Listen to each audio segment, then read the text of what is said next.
Badra already says, hi, Laura. I'm also here, Abdallah Badra. No, it's because I know Abdallah. Okay.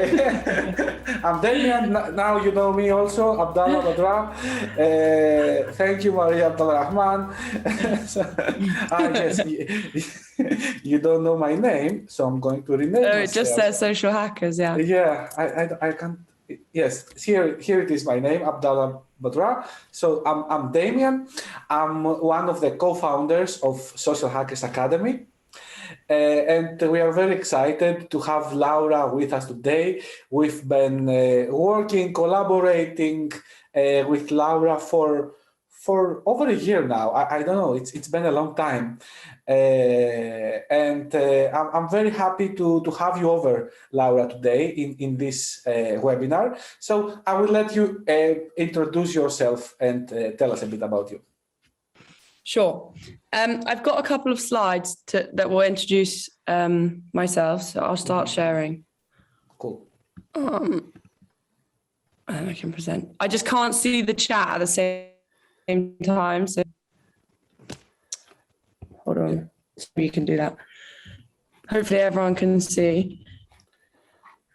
Yeah. Okay. So like Damien said, my name is Laura. I am the founder of Concat, which I will tell you a little bit about. I am kind of going to share with you some of my experience about how to use LinkedIn. I am definitely not an expert.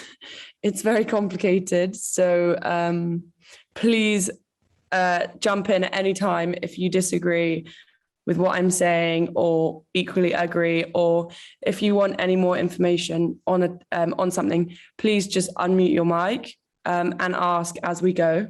Let's try to make it as interactive as possible. Oh.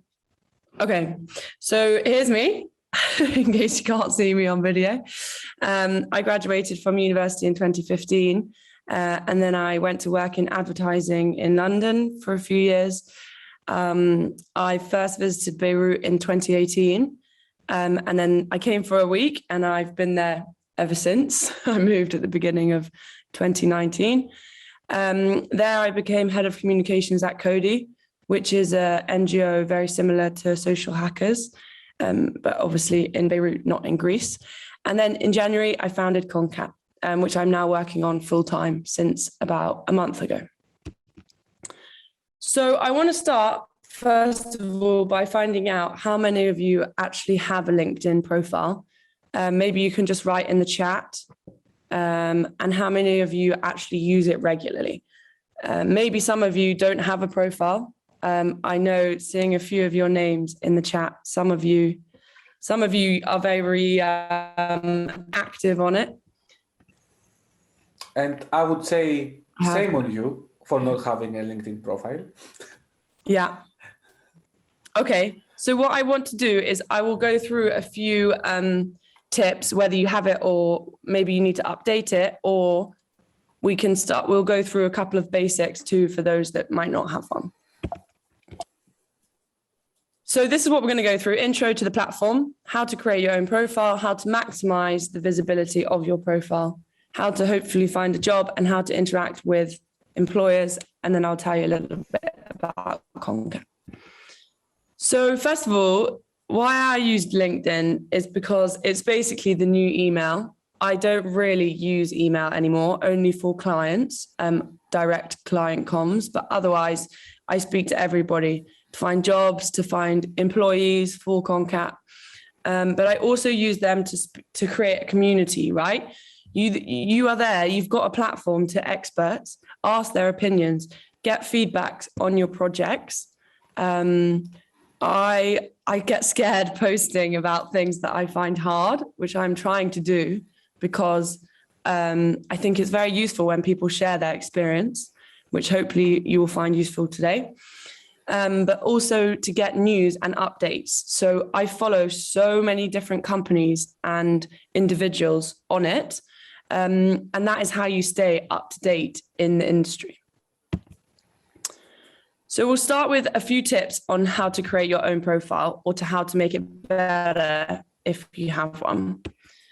As I said, these are my tips. It's not, you don't have to do this if you disagree, but just might be helpful. So this is the homepage, obviously. The toolbar at the top, home is obvious.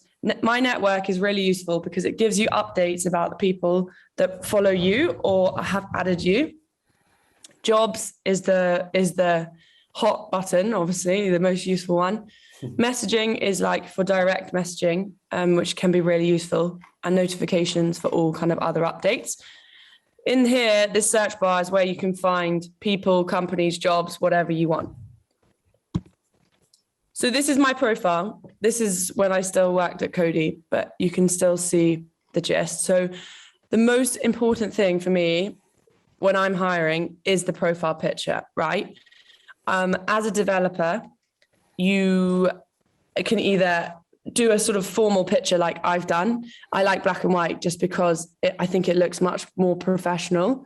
But you can have one of you graduating or at work, whatever you think, but just make sure that it's professional, yeah? It's not you playing football, I don't know, doing something outside.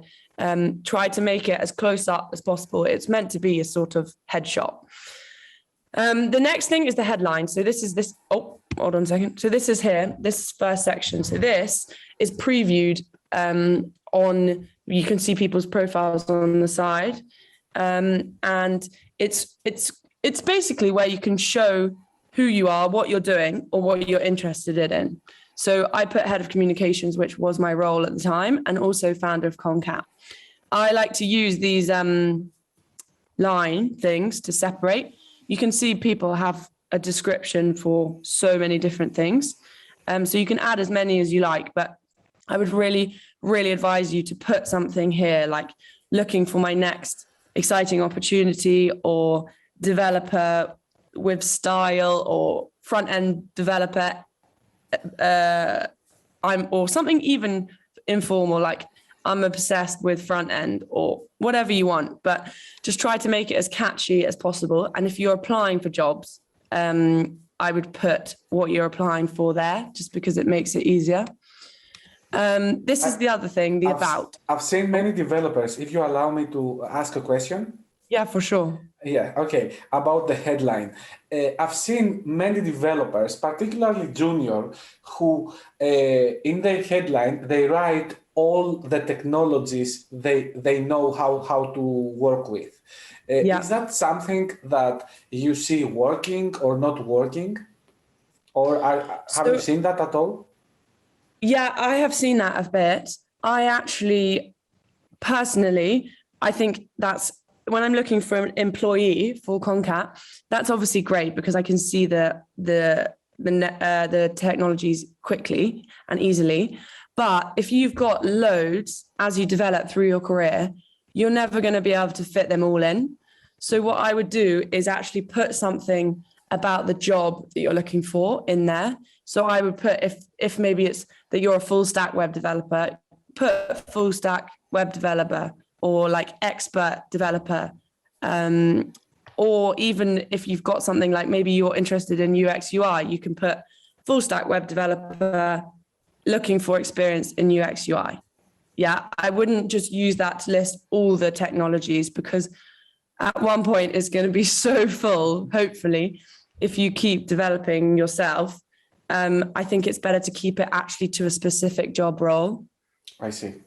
Okay. Does that make sense? And yeah, for sure. And Ali Fawaz adds that you can include them in the skills section, which you're absolutely right, Ali. It's just that some people choose to also place it over there, mainly for keyword search reasons. Like the headline affects a lot how other people are coming to your profile if they're not already in your network. So that's why I asked that. I think maybe I would put it as a specific thing, right? So if I had loads of technologies, I would list them in the skills section. But let's say I was really great in JavaScript, I would call out JavaScript in my headline. Okay. Just as in exactly to come up in that search that you mentioned. Cool. But I always, with the headline, try to keep it as short as you can. Because I see some that are literally like a paragraph, and I'm like, I'm not going to read that. Have we got a Q&A in here? Who do not reveal with the company name. So with the recruiters can be good and bad. Okay, they're good obviously because they're trying to get you a job, but they're annoying because they might not tell you the company. So what I would do with that is, if you know specifically the kind of job that you want or what you're good at, I would speak to the recruiter about that, because actually, if they are just approaching you maybe in general rather than a specific company, or because specific company, it's always useful to tell them your skills anyway, because if they're a recruiter, they're going to have more than one job, right? So what I would do, instead of saying, what's the company name, which they're not going to tell you. Oh, sorry, the phone's ringing. I would actually say, hello, like, these are my skills. This is what I'm looking for. If that's relevant, please let me know. But they are annoying in the fact that they probably aren't going to tell you too early on.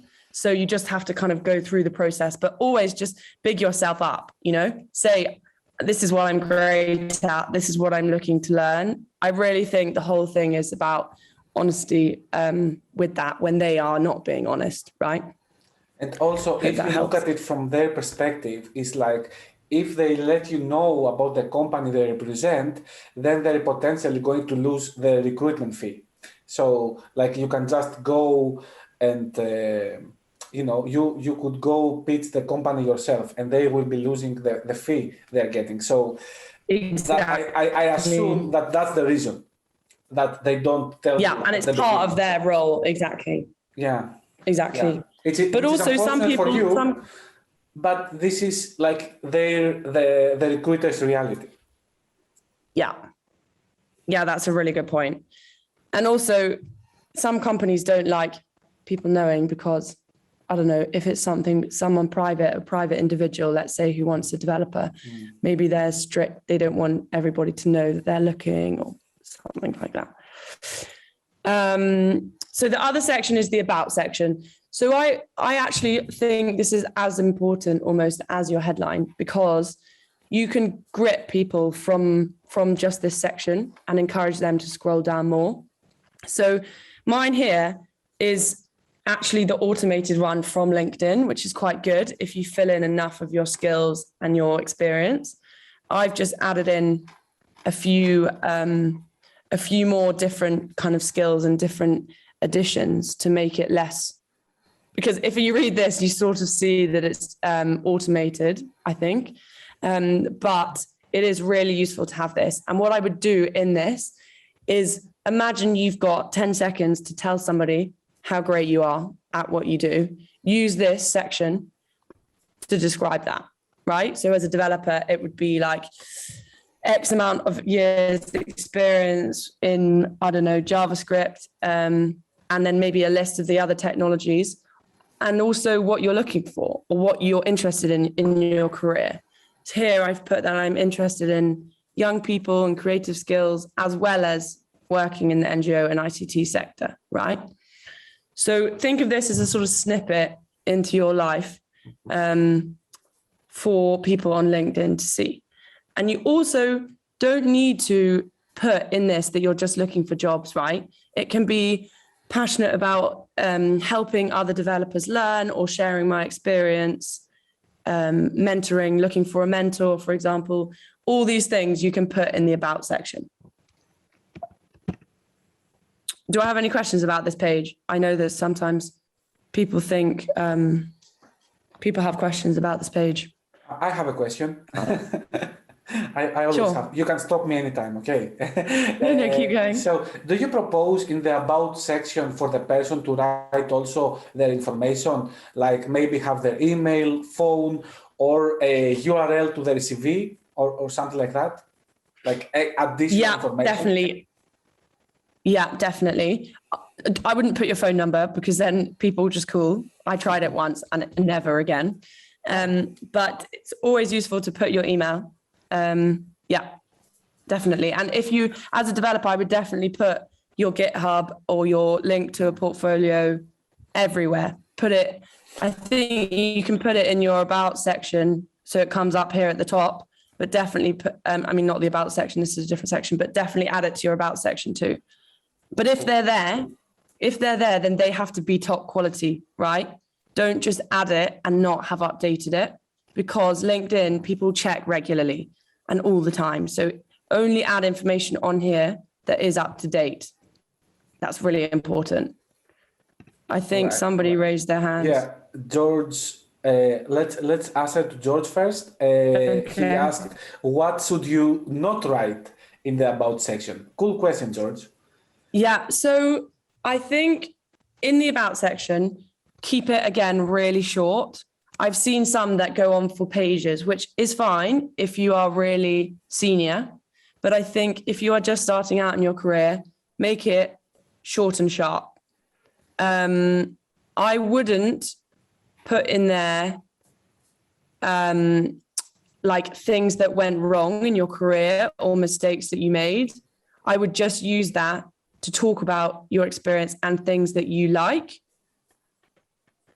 It's not a blog, right? don't use it as opposed to as a diary entry. It's really just a sort of snippet of what you're doing, what you've done maybe previously, and what your interests are.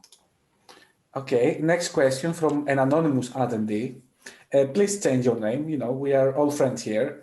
We would like to address you in person. So our anonymous attendee asks, if I'm unemployed, what should I write? Yeah, so this is a good point. So if you're unemployed, which ultimately some of us are going to be at all points of our career, I would put in here either what you're looking for or what you've done previously. Now, if you haven't done anything, I would add there what you've learned. And always, if you're looking for a job, in the about section, try to talk about your own development and you're focused on your personal development. This is really important as a developer, I think, because the technology is always developing and you always need to be learning. So things like dedicated, passionate development, personal development are really good words to add into this about section. But if you are not employed and you've done a course, let's say you've been to Cody or Social Hackers, mention that. Mention maybe when you graduated, mention what some projects or what technologies you love the most. So try to make this section as attractive as possible, basically. It doesn't matter if you have never had a job. You can say, this is what I love. I love front-end development. My favorite technologies are this, this, and this, and I want to learn about this. Cool. Thank you for the response. Panagiotis Papadopoulos has raised his hand. Is it okay to allow him to talk? Yeah. Cool. Panagiotis, the floor is yours.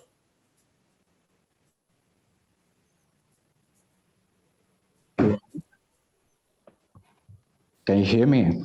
Yes. Yes. Hi, sorry. Hello. First of all, thank you for the eye-opening description so far for the LinkedIn. I'm fairly new to this tool and I find it really, great to analyze so quickly and in such depth all the important issues. I want to ask one thing, the about section, and as I see your own section is already 3 lines long and there is a see more option. So I just wanted to ask you the following. I've been told for my CV to have the intro section not exceeding, 1 or 2 lines. Yeah. Is it the same with the LinkedIn case, or is it not limited to, let's say, a certain maximum extent of text? Yeah. So you can make it, I think there's no character limit, or if there is, it's very long. I think there is, but it's very big, yes. It's very big, yeah. So that is a good thing to do on your CV. If you've got a little intro, make it the same as in the about section, I would. Exactly the same with that paragraph in your CV. make sure you have those words in that I mentioned before. Like passionate, dedicated, personal development, professional. All of those words should make up the paragraph, whether it's on your CV or on the LinkedIn. Great. Cheers for that. But also a good way to start. I understand LinkedIn is really terrifying. When I first started like 4 years ago, I was like, this is crazy. So if you've got a paragraph on your CV, just add that to your about section now, right? And just go from there. And then over time, you can edit it. Thank you so much. Thank you, Panayoti. So Nick has a question, but let's carry on, because the next question is not like specific to the moment we are at this time. So maybe if you want to carry on and let's see how it goes with the questions. Yeah. Okay. So the next bit, this can be, again, exactly how you want it and not. Everybody does it differently. So here you can see the header, which is why it's so important, because it comes up from what we've done on the previous slide. This is the experience page. So this is very important because it's basically the same as your CV, but you can add more details. So under each experience, always list a few tasks that you did. Yeah. So under Cody, you can see what I did in my jobs. I actually think it might be better to put them as bullet points. I sort of switch every few months. I change between having a paragraph and bullet points. But under there, it's great to list out all the things you've done. So don't just write like PHP, right? Because that doesn't mean anything to me. It means, sure, you can do PHP, but how have you used it? Did you do a group project? Did you work on an individual project? Fill it out with information. Say I was part of a team. We worked on a PHP project, and then you could put in brackets like 6 months or a link to the project. The timeline, I would say, is important, because try not to leave any gaps between your jobs.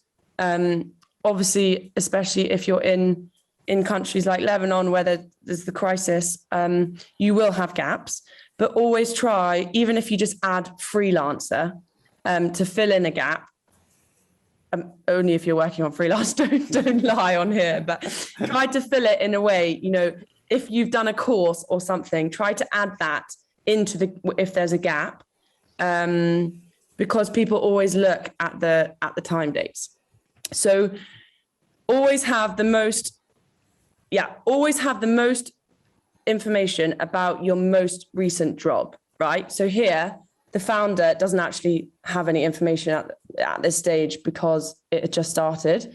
But each time I go up, which is the most recent at the top, I add more jobs, because obviously the more senior you become, the more jobs that you work on.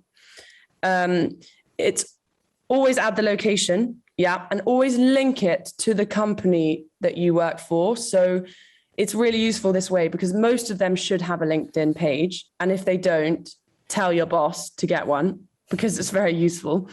So I made one for Concat just so I could link it here, because a lot of people click through from an individual's website to then look at the company. So that's really important.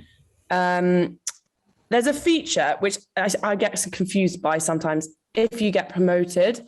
So for example, when you select, I'll show you in a minute, but when you select your experience, you can tick to say that this is your current role. So for example, when I started at Cody, I was the communication specialist, and then I became head of them. So don't add them as two different experiences. Add them as a promotion, which is an option when you add it as an experience, because it looks really good if you've obviously been promoted in your role. So even if you've been working in a company for 5 years, let's say, you will be doing different things. So add them as different titles under that company. Does that make sense? Because otherwise, people love commitment to companies, right? So if you've got a lot of experience only in one company, segregate it into sort of either job titles or promotion, because employers love to see that. You can see there's a chat. Oh, hold on, I'm clicking in the wrong thing. If I work on projects, check with your employer. Yeah, if about the confidential projects, check with your employer before adding them here, because sometimes you can add something about it that doesn't give the name or exact details of the project. But I would always check with them before posting about it. Anyone want to ask any questions about this? Let's carry on and we can go back if not. Okay, so in LinkedIn, there's lots of other sections to use. Don't select them all because there's so many. I actually only ever put a max option of three. So the best other sections to add are volunteer experience, skills and endorsements, and interests. Don't put too many, less is more. So even if you don't have any of these experiences, skills and endorsements is something that's great. I know that Maria, who's on this call, she's so good at getting endorsements, and it really makes your profile look good. So that's something to do. Invite people to endorse you, your employers, or maybe you're working freelance for a project. Get the clients to write a review about you on LinkedIn because it looks great. Interest is great, but just be aware that they are public. So if you like sort of slightly bizarre companies, they will show up. So I remember when I first went on LinkedIn, I'd obviously liked all these things from when I was younger, and they were very embarrassing, like pop bands. So I had to unlike them all, or like new companies, to update the interests, because the interest section, if it has like developers, tech companies, maybe you're following, I don't know, Bill Gates or whoever it is, it makes you look like you're interested, right? And all of these things add to your profile as an individual.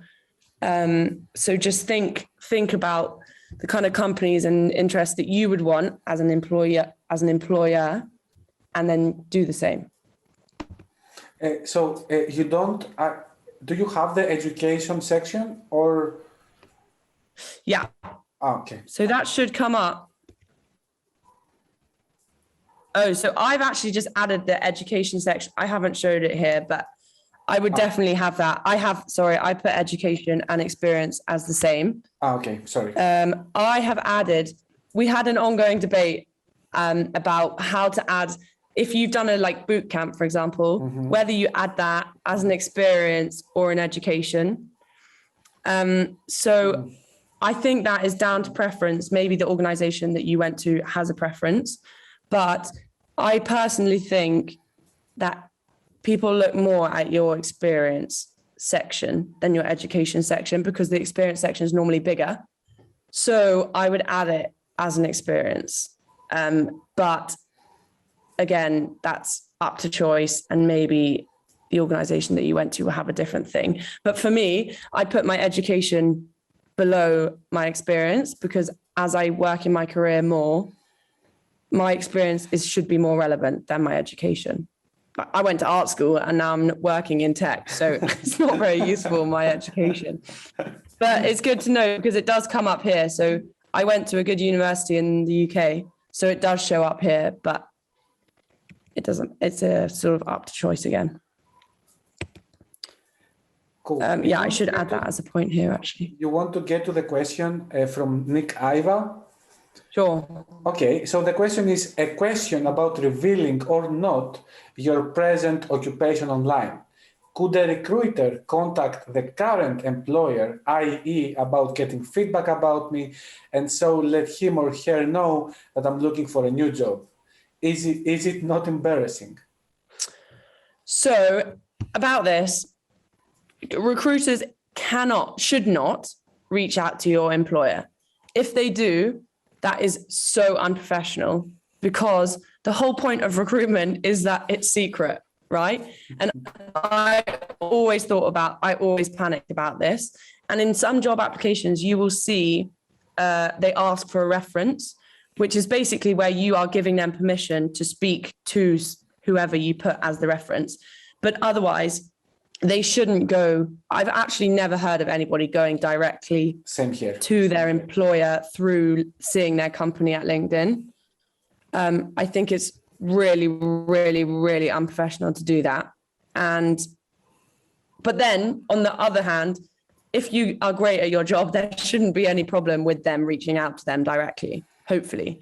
But they shouldn't. But I see with doing that, they then find out that you're applying for a new job. So I don't think they would ever do that, because then the recruiter's job is sort of not relevant.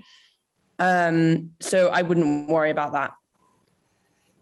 And also one more thing. The whole of LinkedIn works on people having their current companies, right? So if that was a problem, the whole concept of LinkedIn wouldn't work, because everybody would do it. So don't worry too much about that. But it's a good point.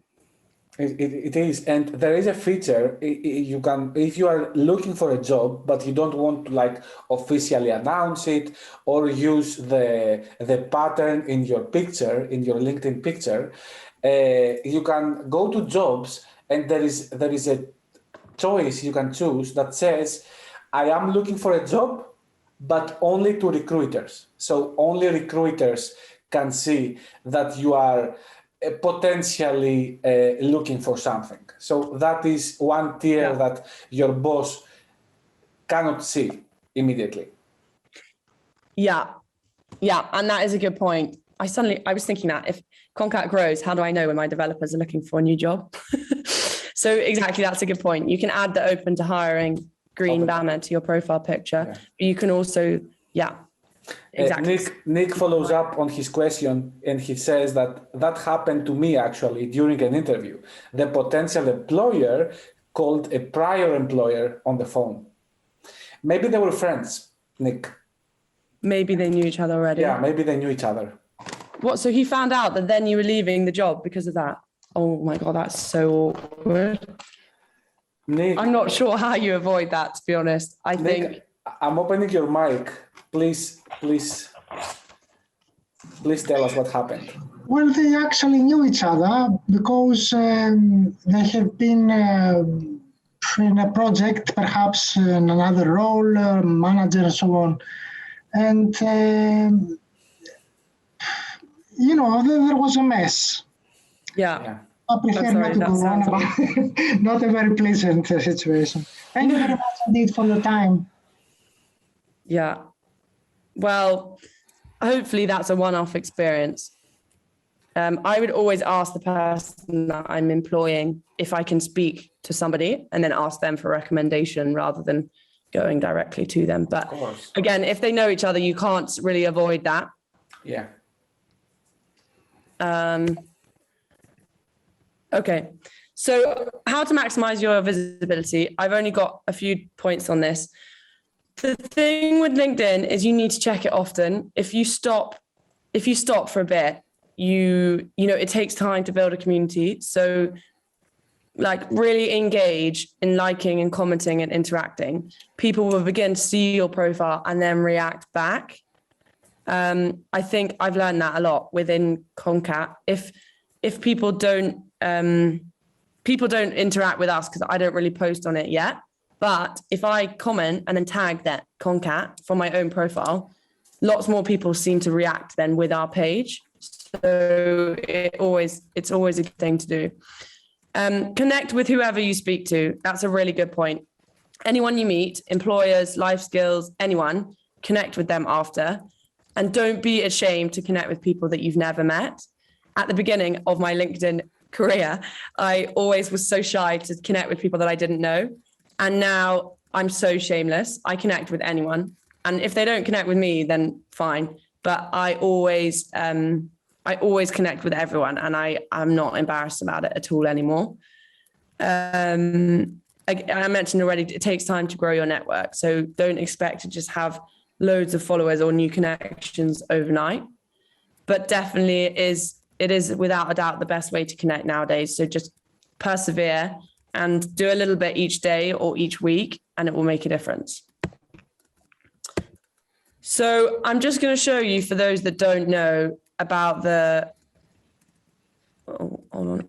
job feature. Oh, look, maybe it's you guys looking at my profile. Got 5 new connects.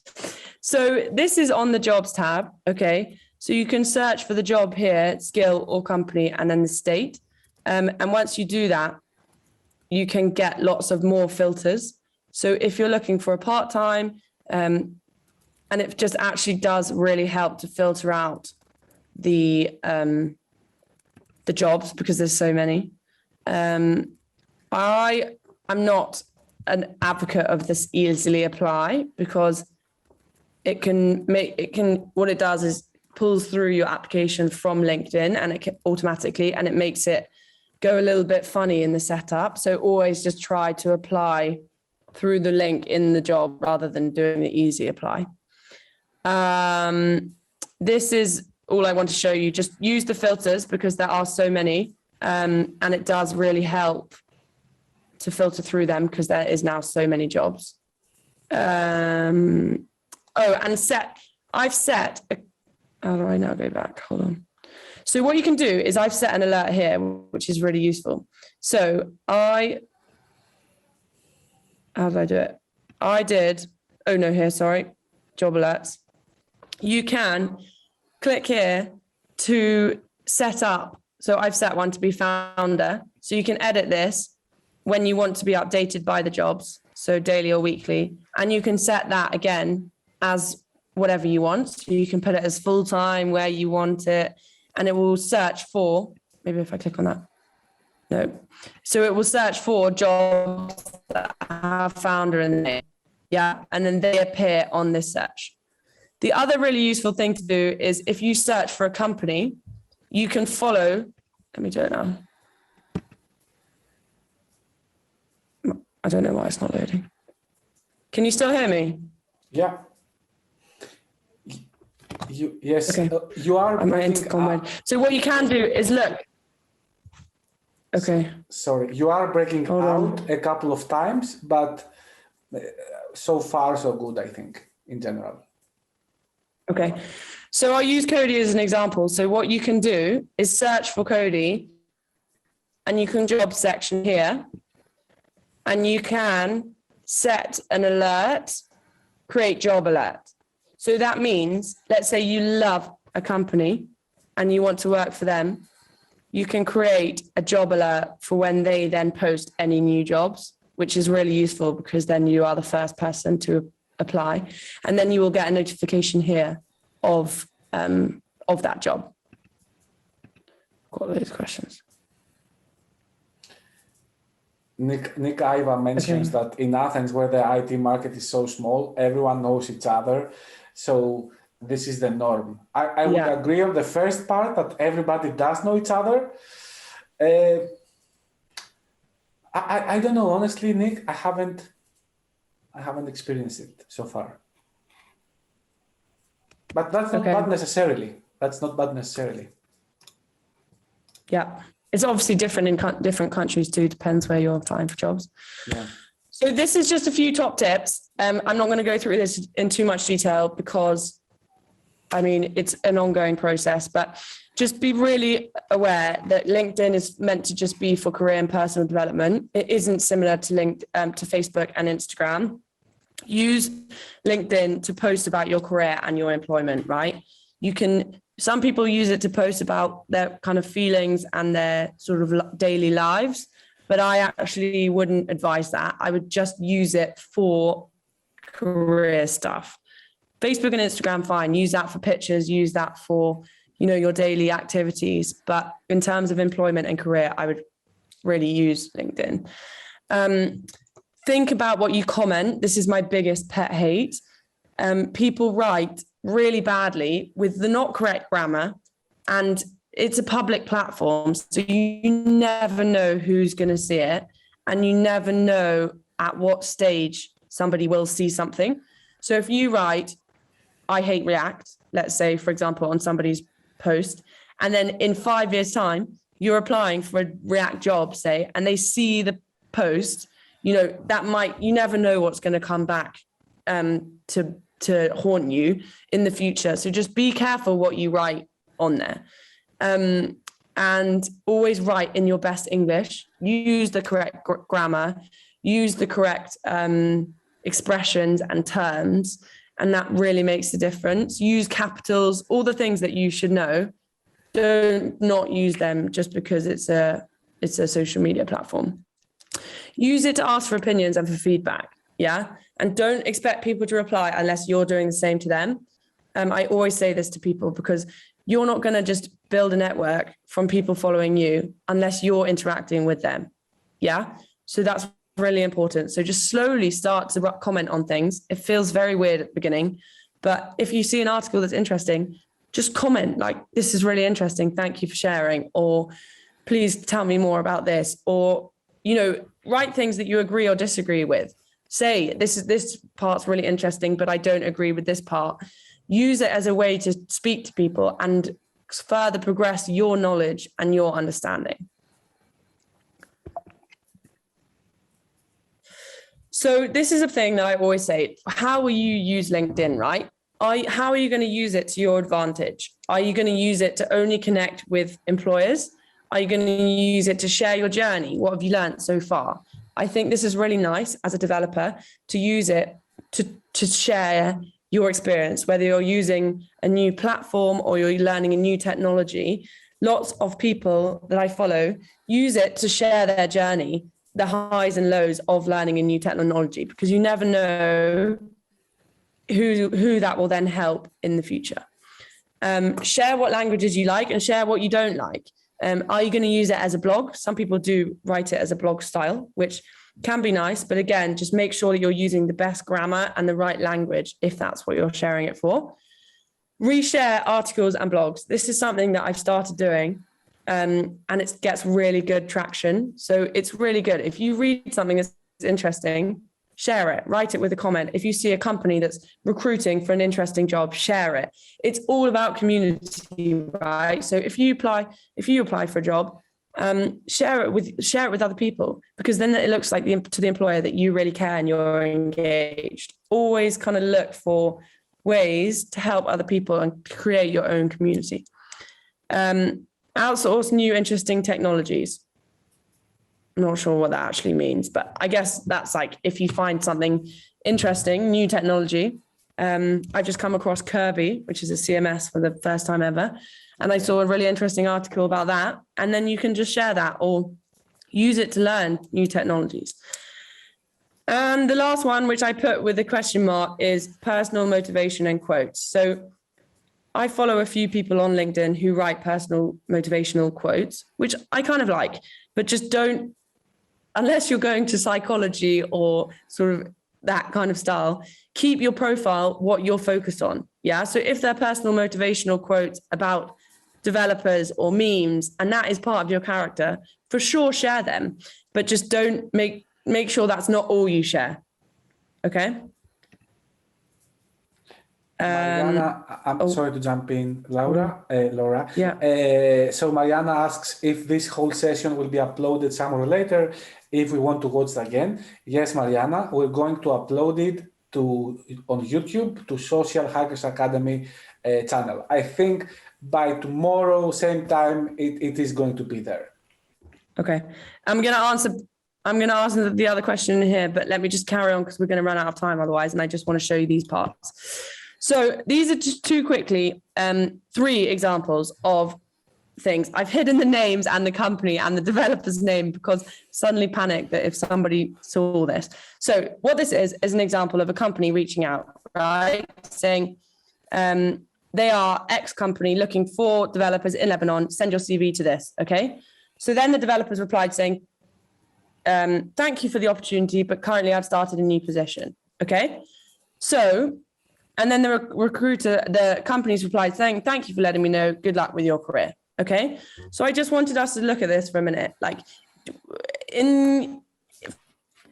from this, if you start growing your network, you will get lots of inquiries like this from companies and recruiters. And it's really important how you reply, because this, for example, is a polite way to say no, okay? So here the developer is saying, thank you for the opportunity, but currently I've started a new position, okay? So you could add on from that saying, currently I've started a new position, but I will keep you in touch and thank you for for connecting with me or whatever it is. Yeah. Never burn bridges with people in these messages, because you never know when you will need an employer, or maybe you're rude to somebody in a message and then they turn out to be your new boss, or you never know. So this is just a couple of examples. So here is another one. Yeah. We're looking for a mobile app development.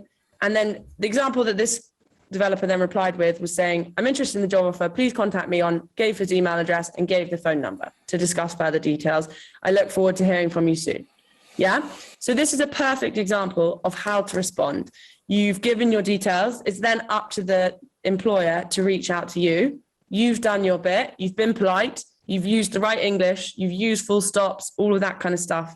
And it really makes a difference. If I'm speaking to somebody on LinkedIn as an employee and they reply with no capitals or grammar, I then I say, sorry, we've filled the role, or you're not right, because I need people that have attention to detail. And even in these messages, you're aware of it. And if English is not your first language, like myself, I use Grammarly. You know, whatever message you put out there and you expect to have a good result, take the little small effort to do it, like this attention to detail that Laura says. It's like 10 seconds and it can really bring you to a much better position in the future. These very small things. Yeah. So this one, for example, the developers replied saying, thank you for reaching out. Please give me more details about the working hours and the salary, right? So this is the first message that the developers replied to the employee. So that is obviously not great, because he's asking directly about the salary. Now, as an employer, that would put me off straight away. Like this person then replied saying, I have to admit your response is not really engaging, as we're looking for people with motivation other than working hours and salary. So that's a very fair response from the employer. I think I would reply saying something much more rude, or not reply, because this is not the place. This is a place to connect, right? This is not the place for details like salary. So what I would reply instead is saying, thank you for reaching out, exactly how he starts. I would love to find out more. Even if you have a job that you like, it's always good to speak to people too. So reply saying, thank you for reaching out. I would love to speak to you further. Let me know when works for you, or this is my email, let's speak on there, or this is my phone number, like they did in the example before. Don't ask directly like this, yeah? And especially lots of people reply asking if they can help them get visas and move to another country. Don't ask this in LinkedIn, yeah? Wait until you have the conversation with the employer before you go into those details. Oh, Gabby's got a trick with Grammarly, yeah.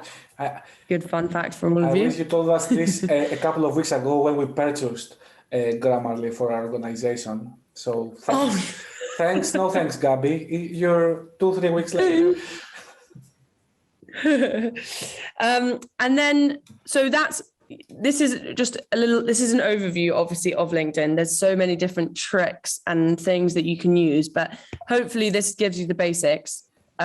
If you have any questions, I'm just going to tell you about Concat and then we'll do the questions.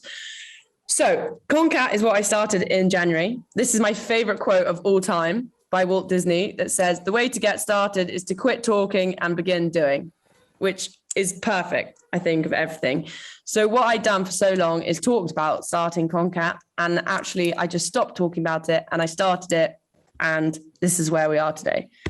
So what is Concat? Concat is a web development agency led by talented refugee and female developers from countries of conflict. So our team is based in Lebanon, but it's registered as a UK business in July 2020. And then we started officially working in January 2021. We now have 20 clients and a team of 6, which is very exciting.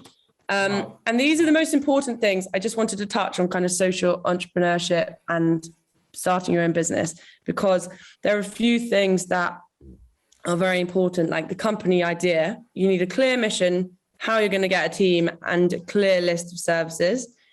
And the company name and the actual company is is really important to register the domain name, and then choosing where to register the business. I spent so long thinking whether I was going to register it here or there or wherever, and then the branding, the logo, and the website. So all of these things take time. It took me basically 6 months to get all of this ready before we actually did all of this. The mission I'm updating basically weekly at the moment, and the same with the team. The services, most of what we do are WordPress and Shopify websites, but we've just got our first client for a full stack project, which is really exciting. But we haven't chosen to just use WordPress and Shopify. That is just what the clients that come to us want. So I think I'm conscious to say WordPress and Shopify, because I know as a full stack developer, it can be demoralizing just to work on WordPress. But I think it's always a good way. Gabby's going to hate me for this because he loves WordPress, but WordPress is a really good way to make money for European clients, because people want a platform that is easy to use, that they can't edit the code themselves in a full stack website. And it seems to be like 95% of our clients come to us asking for a WordPress website or a Shopify website. So that's what we are making. My key learning so far from starting it are these 3 points. And I think they're very useful for anybody, whether you own a business or you're an employee, these 3 points. So communication is the most important thing ever. I can't stress enough about communication. My whole team at Concat works flexibly. They work when they want, where they want, but they have to communicate. Damien, I'm sure you know about this too. You can't over communicate, whether it's with your team or with your clients. If you don't have time to reply to an email or do the work, send them a quick message. Yeah? All my dogs coming in. Hold on.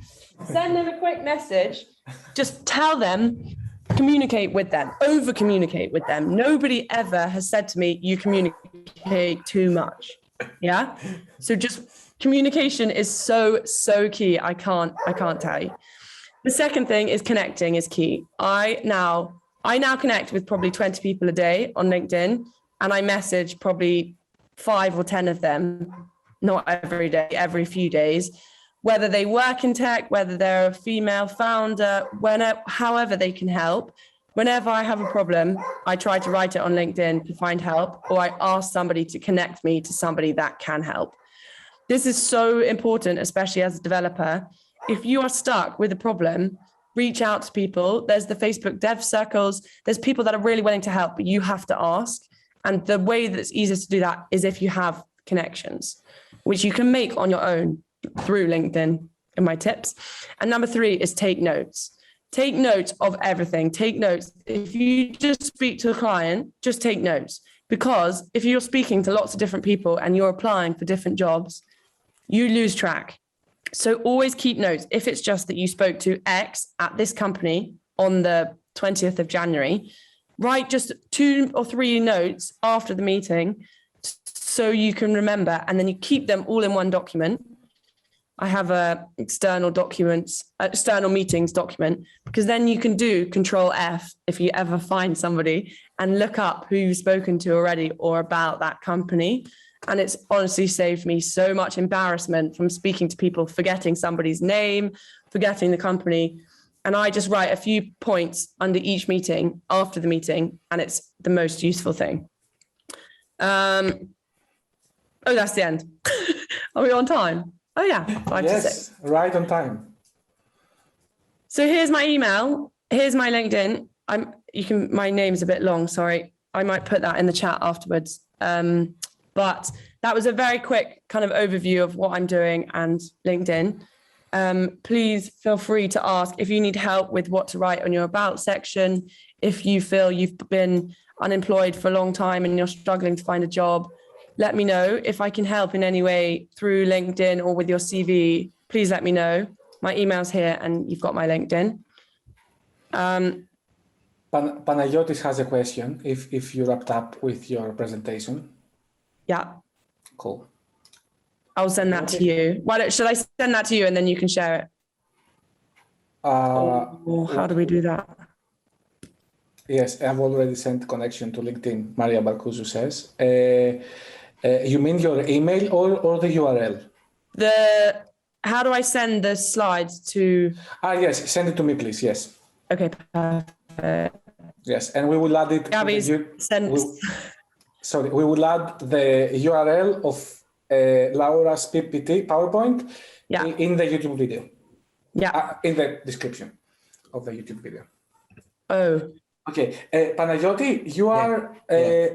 Please ask your question. We only have like 4 minutes, so please. Thank you for saving me a question, because I was going to ask Laura if she could provide us the presentation, not of course to copy it for a future presentation. For sure. No. Just I had so many messy notes. My writing is so bad. Anyway, I just wanted to thank you so much. No worries. Because I even got to call for the help of a career coach. So if in case that all the attendees are not aware, this is valuable information that sometimes people are paying a lot of money to get access to, and it's a blessing that there is such an organization like the Social Hackers that gives us unemployed people and refugees and vulnerable groups the chance to have access to this information. So I wanted to thank you first and tell you that I feel grateful as you answered many questions and at least made a very good intro, so we don't start from zero.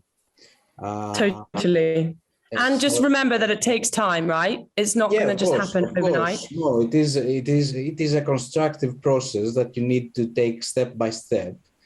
Yeah. And when you feel in the mood of doing it. And you need to do it consistently. Exactly. Try to set a time that you do it, maybe 2 or 3 times a week. Exactly. It's like a full-time job, or like the process itself of looking for a job. So it's like, anyway, my question, my only question is the following theoretical scenario. Let's say that I'm attending the Social Hackers course, development course, and theoretically, I do have enough time to apply for a part-time entry-level job to a company.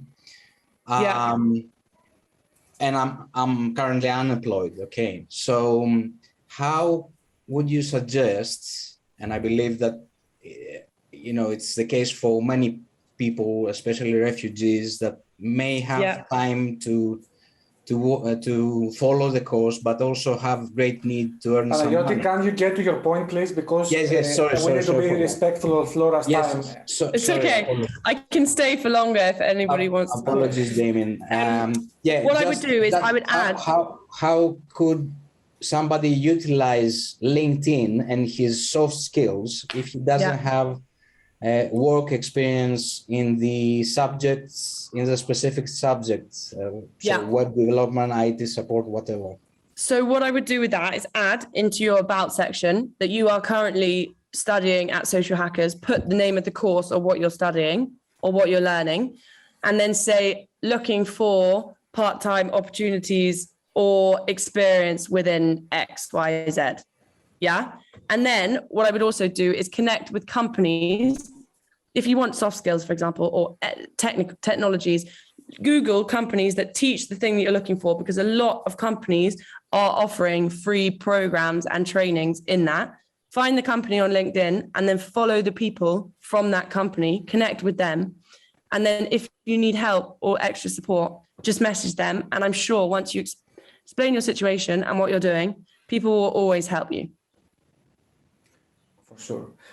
Before we wrap up, I want to send my heart to Maria Abdalrahman for the support she has given to us, and I'm so happy that you joined us today, Maria.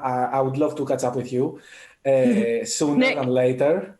Did we have Nick was raising his hand, I think. Actually, he raised it and lowered it immediately. So I think Oh, it's not, yeah, it's not raised. Like it was like raised, not raised at the same time. So I guess he missed a button. So Laura, I want to acknowledge for the incredible work you've been doing for the past years. Oh, okay. sorry. I don't know why. You close your video and I said, oh, we missed her. I stopped. So yeah, I just want to acknowledge really the incredible social value you are creating for this beautiful world. And I'm grateful that I know you and that you joined us today in this webinar. Thank you very much for No problem. I've got some more time, so if anybody wants to stay and talk about something specific, I can for the next sort of 10 minutes. Otherwise, I don't know if you have to end the call directly, whatever. You've got my email and you've got my LinkedIn, so if you need help with anything, please reach out, connect, and let's grow the community. Oh, here we go. There's some questions. What's your opinion on certificates? So certificates for programs and courses are always good. I don't think they are essential to companies. I think it's a lot more in Europe, for example, companies don't necessarily look for certificates. Damien, maybe correct me if I'm wrong, but that's my experience. So don't worry too much if you don't have any certificates. Obviously, it's always going to be a bonus, and mention them on your about section or your experience if you don't have other things to add. But because it makes you look proactive if you have certificates, right? And it looks like you're always learning, but they're not the be all and end all. Okay, so you've got loads. So just choose a few that are relevant to what you're trying to apply for or what job you're looking for. Don't show them all. Okay, Roseanne has a question. Roseanne, the floor is yours.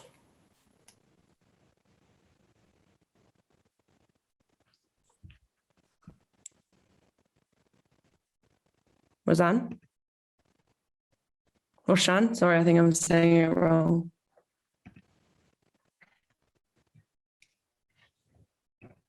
Roseanne muted him or herself. Okay.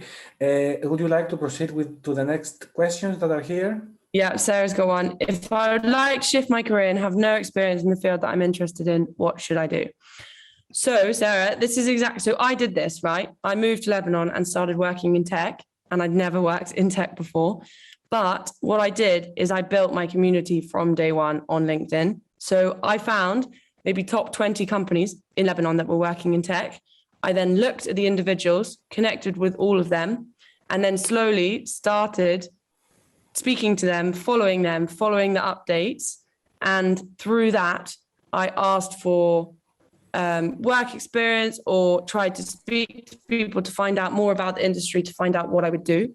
So it's the perfect thing for when you're trying to shift your career, LinkedIn, and put in your about section, maybe, this is what you've been working in, but this is what you're interested in, and this is what you want to move into, so people can help if they want to.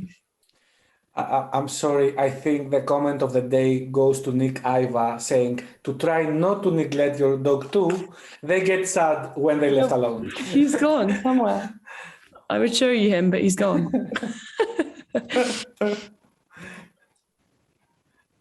I've kind of missed the new question, so you can go ahead and.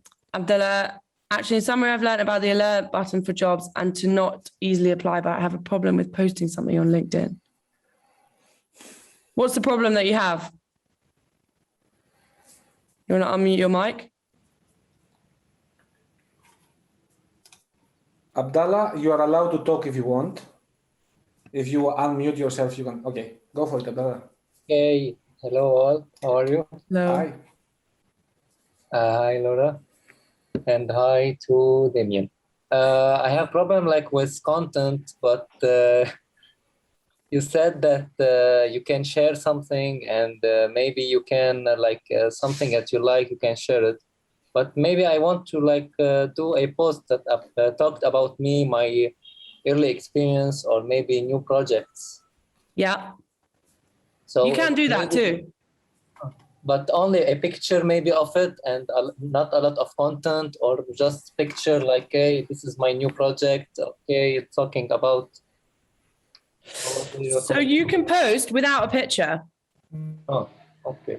Yeah, you can put, it's really confusing. If you want to post a picture, you have to upload the picture and then write the content, but you can just write the content without a picture. So a brief about like 5 or 6 lines about the project, technology that I'm using in it, maybe some little stuff that what is the project in general about it, general idea about. Do you mean a picture? Do you mean a profile picture? No, a picture about maybe my team, the homepage. Yeah, That I yeah. that's what I'm meaning. Like that's Yeah, what yeah, my- yeah. my idea. No, you can post it without. I think if you're creating your own content, that's great. I don't do that enough, which I should, but just with that, if you're posting it, do it often, like slowly build up over time. Because if you post one article like every year, which is what I normally do, it's not going to get that much traction. So if you want to go into creating your own content, totally make sure that you've got your best English, use Grammarly, and do it often.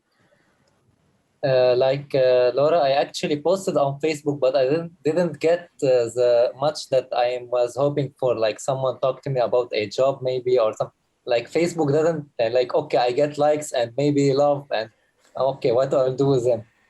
It's a marathon. Post it on LinkedIn. Yes, that's what I'm have to do on my second project.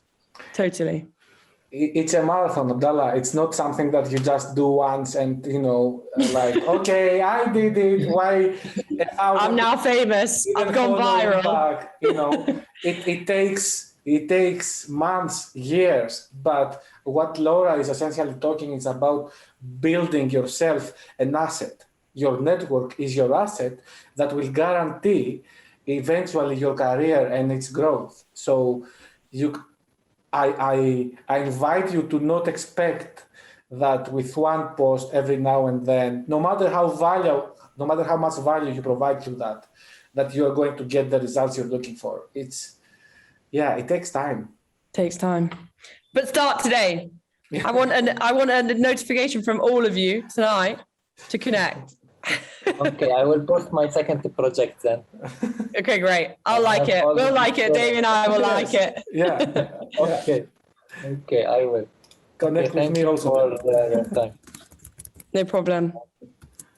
And hopefully, I'm getting any new updates about any future sessions or. Yes, social hackers do so many great talks. Follow them on LinkedIn, and then you get notifications. Okay, great. On YouTube, Twitter, we are everywhere. Okay. You can't escape. No, I'm joking. Right. If there's no more questions, then that's great. You've got our LinkedIn's, you've got the emails, and let me know if we can be of any help. If you try to grow your network and it doesn't work, let me know and we can go through it together. Thank you so much for sharing with us your knowledge. It was a pleasure to have you as part of the Hack the Tech Industry podcast. You can join our live event every last Wednesday of the month, remember, and check our social media to get to know more about our coming events.